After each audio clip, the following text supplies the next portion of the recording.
RS football ഫാമിന്റെ പുതിയ വീഡിയോയിലേക്ക് എല്ലാ മാന്യപ്രേക്ഷകർക്കും സ്വാഗതം. നമ്മൾ ഇന്ന് സംസാരിക്കാൻ പോകുന്നത് ഇന്നലെ രാത്രി നടന്ന പോർച്ചുഗൽ വിസസ് DR കോൺഗോ മത്സരത്തെ കുറിച്ചാണ്.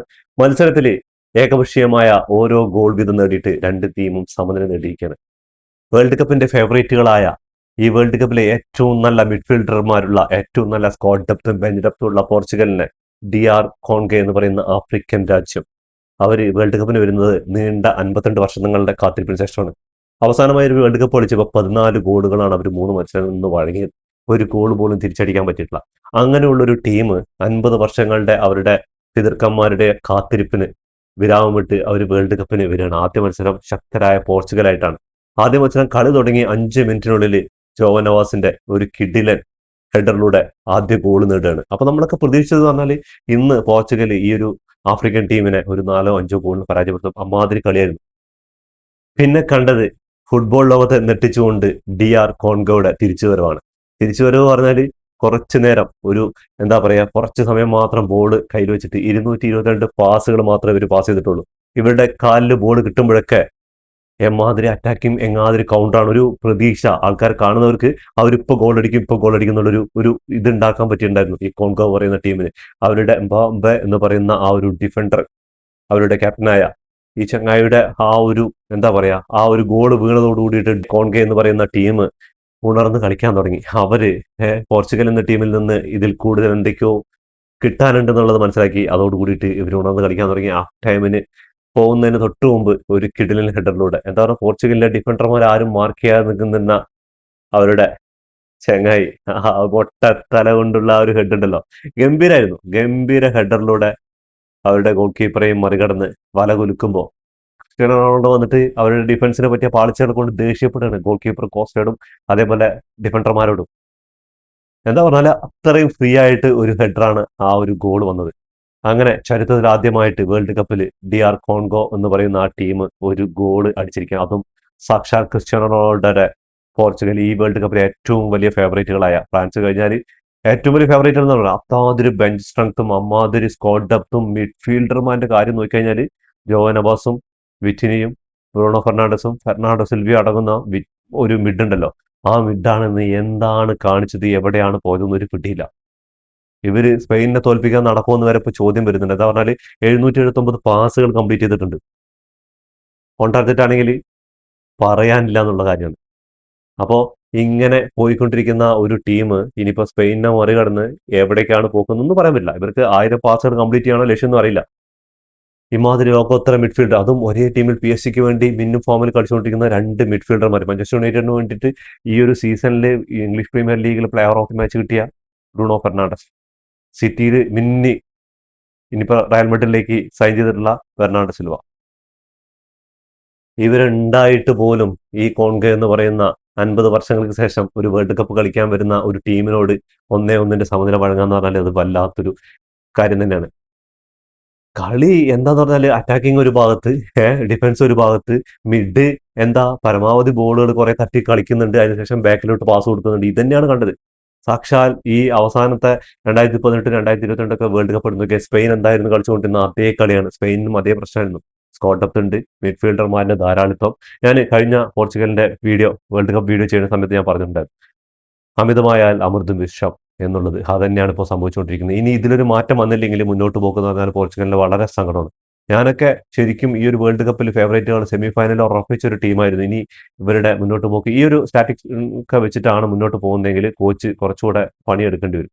എന്താ പറഞ്ഞാൽ ഫസ്റ്റ് ഹാഫിൽ ഇവർ കണ്ടു ഇതാണ് സംഭവിക്കുന്നത് എന്നുള്ളത്. എന്താ പറയുക ഫസ്റ്റ് ഹാഫിൽ ആ ഒരു 6-ാം മിനിറ്റിൽ ആ ഗോൾ അടിച്ചല്ലാതെ പിന്നെ മെൻഡീസിന്റെ ഒരു അറ്റംപ്റ്റ് ഉണ്ടായിരുന്നു, ഗോൾ കീപ്പർ സേവ് ചെയ്തിട്ടുണ്ടായിരുന്നു. എന്നാ നമുക്കിപ്പോ സ്പെയിനെതിരെ പറഞ്ഞാൽ സ്പെയിന് 7ഓളം ഷോട്ടുകളാണ് ആ ഗോൾ കീപ്പർ സേവ് ചെയ്ത് ആ ഗോൾ കീപ്പറാണ് തോൽപ്പിച്ചെന്ന് പറയാം.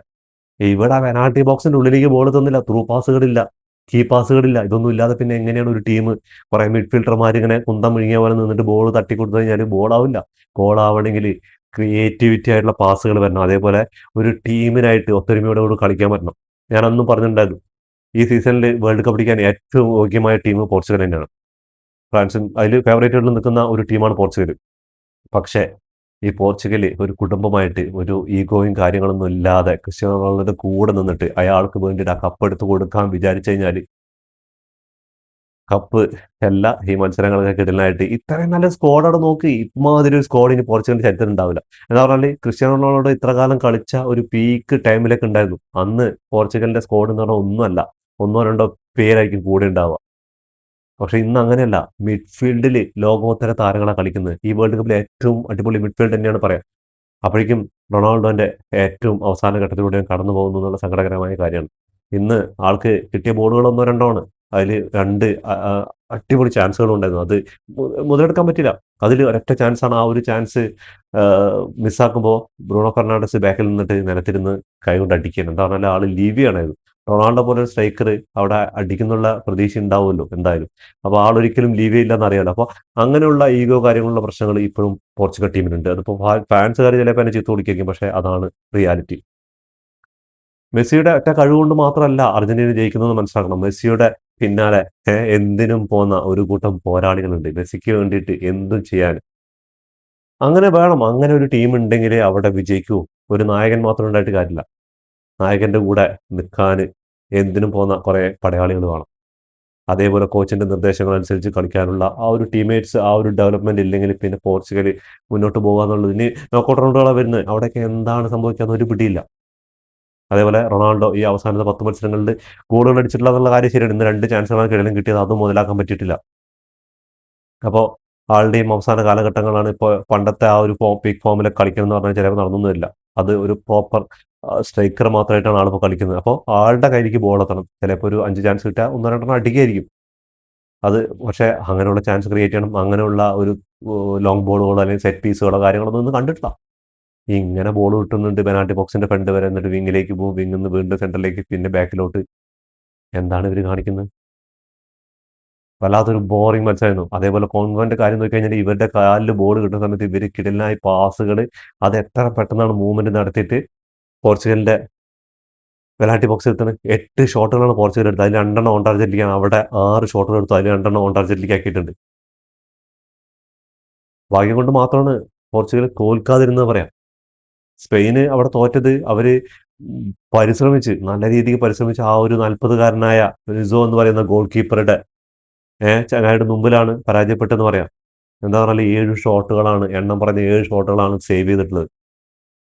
അപ്പോൾ ഗോൾ കീപ്പർ പറഞ്ഞ കാര്യം എനിക്ക് ഇന്നത്തെ കോൺകോന്റെ ഗോൾ കീപ്പർ പറഞ്ഞാൽ ഔട്ട് ഓഫ് പൊസിഷൻ കാര്യങ്ങളൊക്കെ ആയിട്ട് എപ്പോൾ വേണമെങ്കിലും ഗോൾ വീഴുന്ന പ്രതീക്ഷിച്ചുകൊണ്ടിരുന്നത്. പക്ഷെ അവരുടെ ഡിഫൻസ് ഒരു രക്ഷയില്ല. പോർച്ചുഗലിനെ മാൻ മാർക്ക് ചെയ്യാന്ന് പറഞ്ഞാൽ അമ്മാതിരി പൂട്ടാ പൂട്ടിയത്. മണിച്ചിത്രത്താഴിട്ട് പൂട്ടാന്നറിയില്ല, അമ്മാതിരി പൂട്ടാ പൂട്ടിയിരിക്കുന്നു. ഇപ്പോ കളി 1-1 സമനിലയിൽ പിരിഞ്ഞപ്പോ ചില റൊണാൾഡോ ഫാൻസ് അല്ലെങ്കിൽ പോർച്ചുഗൽ ഫാൻസ് പറയുന്നുണ്ട് ഇത് ഞങ്ങൾ ആദ്യ മത്സരത്തിൽ സമനില നേടിയിട്ട് ഈ വേൾഡ് കപ്പ് നേടാനുള്ളതാണ്. അപ്പോൾ മത്സരങ്ങൾ അവസാനിച്ചിട്ടില്ല എന്നൊക്കെയാണ് പറയുന്നത്. പക്ഷെ ഞാൻ ഒരൊറ്റ കാര്യം പറയാം നിങ്ങളോട്. നിങ്ങൾ ഒരു ടീമായിട്ട് ഈ പോർച്ചുഗൽ എന്ന് പറയുന്ന ഒരു ടീം അവരൊരു ഒരു ഒരു ഫാമിലി ആയിട്ട് ഈഗോയും കാര്യങ്ങളൊക്കെ ഒഴിവാക്കിയിട്ട് ആ റൊണാൾഡോയ്ക്ക് വേണ്ടിയിട്ടും അല്ലെങ്കിൽ ആ ഒരു ടീമിന് വേണ്ടിയിട്ടും നിങ്ങൾ എപ്പോഴും പറയാറില്ലേ ഡിയാഗോ ജോട്ട എന്ന് പറയുന്ന നിങ്ങളുടെ നിങ്ങളിൽ നിന്ന് വിട്ടുപോയ ഫുട്ബോൾ ലോകത്തിൽ നിന്ന് വിട്ടുപോയ ആ ചങ്ങായിക്ക് വേണ്ടിയിട്ട് ട്രോഫി നേടണമെങ്കിൽ നിങ്ങൾ ഈ ഈഗോ എല്ലാം മാറ്റി വെച്ച് കളിക്കണം. കളിച്ചേ പറ്റൂ. അല്ലാതെ നിങ്ങൾ എവിടെ എത്തില്ല എന്നുള്ള കാര്യം ഒരു സംശയമില്ലാതെ പറയാം. ഇങ്ങനെയാണ് പോക്കെങ്കിൽ ഇതിപ്പോൾ കോച്ചിന്റെ കാര്യമൊന്നും പറഞ്ഞിട്ട് കാര്യമില്ല. നിങ്ങൾ ആ ഒരു ടാറ്റിക്സ് അവിടെ നടപ്പിലാക്കണമെങ്കിൽ നിങ്ങൾ എല്ലാ കാര്യങ്ങളും വിട്ടിട്ട് ആ ഒരു പോർച്ചുഗൽ എന്ന് പറയുന്ന ആ ഒരു ബാച്ചിന് വേണ്ടി കളിക്കണം. അല്ലാതെ ഒന്നും നടക്കൂല. ഈ ഉരുട്ടി ഉരുട്ടി ഉരുട്ടി സമയം കളയാനാണെങ്കിൽ പിന്നെ ഫുട്ബോൾ പ്രാക്ടീസ് ചെയ്താൽ പോരെ. 2002 ഇതേപോലെ 7 ഓഫ് ടാർഗറ്റുകൾ പോർച്ചുഗൽ അടിച്ചിട്ടുള്ളത്. ഇതും അതേ ആവർത്തനമാണ്. ഇതിനു മുമ്പ് ആദ്യ മത്സരങ്ങൾ നോക്കിക്കഴിഞ്ഞാൽ 2010 0-0 ഐവറി കോസ്റ്റ് ആയിട്ട് സമനില. അടുത്ത മത്സരം 2014 ആദ്യ മത്സരം ജർമ്മനി ആയിട്ട് 4-0 പരാജയപ്പെട്ടു. 2018 സ്പെയിനായിട്ട് 3-3 റൊണാൾഡോ ഹാട്രിക് ഒക്കെ അടിച്ച മത്സരം, അതും സമനിലയിലാണ്. അതിനുശേഷം ആകെ 2022 യോഗ്യതാ മത്സരത്തിൽ ഗാനയായിട്ടാണ് 3-2 വിജയിച്ചിട്ടുള്ളത്. അതിനുശേഷം എന്താ DR കോൺഗോ ആയിട്ട് 1-1 സമനില. ഈ പറയുന്നതൊക്കെ എൻ്റെ പേഴ്സണൽ ആയിട്ടുള്ള അഭിപ്രായങ്ങൾ. ഞാൻ ആ കളിയെ കാണുന്ന ആ ഒരു രീതിയിലാണ് ഞാൻ പറയുന്നത്. പക്ഷേ നിങ്ങൾക്ക് എതിരഭിപ്രായങ്ങൾ ഉണ്ടാവും. എന്നോട് സപ്പോർട്ട് ചെയ്യുന്ന ആൾക്കാരുണ്ട്. അപ്പോൾ നിങ്ങളുടെ അഭിപ്രായങ്ങൾ എന്തായാലും കമന്റ് ബോക്സിൽ രേഖപ്പെടുത്തുക. അതേപോലെ തന്നെ ഇന്ന് നിർണായകമായിട്ട് ഇന്ത്യൻകാർക്ക് അഭിമാനിക്കാനുള്ള ഒരു കാര്യം ഉണ്ടായിട്ടുണ്ട്. തമിഴ് വംശജനായ എന്താ ചങ്ങായിയുടെ പേര് ചോദിച്ചാൽ സാമുവൽ മുത്തുച്ചാമി എന്ന് പറയുന്ന കളിക്കാരൻ കോൺഗോയ്ക്ക് വേണ്ടിയിട്ട് അവരുടെ മിഡ്ഫീൽഡ് ഭരിച്ചിട്ടുണ്ടായിരുന്നു എന്നുള്ള കാര്യം എത്ര പേര് ശ്രദ്ധിച്ചെന്ന് അറിയില്ല. അങ്ങനെ 4ാമത്തെ പ്ലെയറാണ് ഈ വേൾഡ് കപ്പിൽ. 2 പ്ലെയർ ഓൾറെഡി കളിച്ചു. ഓസ്ട്രേലിയക്കും വേണ്ടി കളിച്ചിട്ടുണ്ട്. അതാ ഈ ഈ ചങ്ങായി കളിക്കുന്നുണ്ട്. ഇനി ഖത്തറിന് വേണ്ടി ഒരു മലയാളി കളിക്കാനുണ്ട്. പിന്നെ വേറെ ഏതൊരു ടീമിനുണ്ട്. ആ ടീം അതാണെന്ന് അറിയുന്നത് നിങ്ങളൊന്ന് കമന്റ് ബോക്സിൽ കമന്റ് ചെയ്യുക. അപ്പോൾ ഇവരുടെ സ്റ്റാറ്റസ് നോക്കിക്കഴിഞ്ഞാൽ പോർച്ചുഗൽ എടുത്തുള്ള 9 ഷോട്ടുകളാണ്, അതിൽ 3 മാത്രമാണ് ഓൺ ടാർഗറ്റിലേക്ക് വന്നിട്ടുള്ളതെന്ന് ആലോചിക്കണം. അതേപോലെ തന്നെ കോൺഗോണയിൽ 8 ഷോട്ടുകൾ എടുത്തിട്ടുള്ള അതിൽ 2 ഓൺ ടാർഗറ്റിലേക്കാണ്. അതും എത്ര ശതമാനം പൊസിഷൻ എന്ന് പറഞ്ഞാൽ 75% പൊസിഷനാണ് പോർച്ചുഗൽ വെച്ചിരിക്കുന്നത്. അവിടെ നോക്കുകയാണെങ്കിൽ വെറും 25% പൊസിഷൻ ഉണ്ടായിരുന്നുള്ളൂ. 769 പാസുകളാണ് പോർച്ചുഗൽ ടീം ഉരുട്ടി കളിച്ചതെന്നുള്ള ആലോചിക്കണം. അവിടെ നോക്കുകയാണെങ്കിൽ 222 പാസുകൾ. അപ്പോൾ ബോൾ ഉരുട്ടി കളിച്ചുകൊണ്ട് കാര്യമില്ല, ഗോൾ അടിക്കണം, ത്രൂ പാസുകൾ കൊടുക്കണം, ക്രിയേറ്റീവ് ആയിട്ട് കളിച്ചാൽ മാത്രമാണ് വിജയിക്കാൻ പറ്റുള്ളൂ. അല്ലാതെ ഇരുന്നാൽ വേൾഡ് കപ്പാണ് ഇത്. 7-8 മത്സരങ്ങൾ കഴിഞ്ഞാൽ ഒരു കപ്പ് കിട്ടണ ഇതൊക്കെയാണെന്ന് അറിയാലോ. അപ്പോൾ അതിന് അത്രമാത്രം ഇമ്പോർട്ടന്റ് കൊടുത്തില്ലെങ്കിൽ നിങ്ങൾ വലിയ വില കൊടുക്കേണ്ടി വരും. അപ്പോൾ 93% പാസിംഗ് അക്യുറസി, അവിടെയാണെങ്കിൽ 81% പാസിംഗ് അക്യുറസി. 9 ഫൗളുകൾ 2 ടീം കമ്മിറ്റ് ചെയ്തിട്ടുണ്ട്. 3ഉം 1ഉം യെല്ലോ കാർഡുകളാണ് വാങ്ങിച്ചിട്ടുള്ളത്. 3 യെല്ലോ കാർഡ് പോർച്ചുഗൽ വാങ്ങിച്ചപ്പോൾ അവിടെ ഒരു യെല്ലോ കാർഡാണ്. 3 ഓഫ് സൈഡും അവിടെ 2 ഓഫ് സൈഡും. 5 കോർണേഴ്സ് വിൻ ചെയ്തിട്ടുണ്ടെന്ന് എനിക്ക് തോന്നുന്നു. ഫസ്റ്റ് ഹാഫിൽ കോർണേഴ്സ് ഉണ്ടായിരുന്നോ എന്ന് എനിക്ക് ഡൗട്ടാണ്. ഒന്നോ പിന്നെ അവസാനത്തിലാണ് ഈ ഒരു 3 കോർണേഴ്സ് കിട്ടുന്നത്. അവർക്കും 4 കോർണേഴ്സ് കിട്ടിയിട്ടുണ്ടായിരുന്നു. അപ്പൊ എല്ലാവരും കരുതിയിരുന്നോളി, ആഫ്രിക്കൻ രാജ്യങ്ങളും ഏഷ്യൻ രാജ്യങ്ങളും ഇപ്പോൾ വമ്പിച്ച എന്താ പറയുക, ഓരോ മത്സരങ്ങൾ നമുക്ക് നോക്കിക്കഴിഞ്ഞാൽ മനസ്സിലാക്കാൻ പറ്റും, ഒരു രക്ഷയില്ല. ഇനി റൗണ്ട് ഓഫ് 32 ഉണ്ട്, റൗണ്ട് ഓഫ് 16 ഉണ്ട്.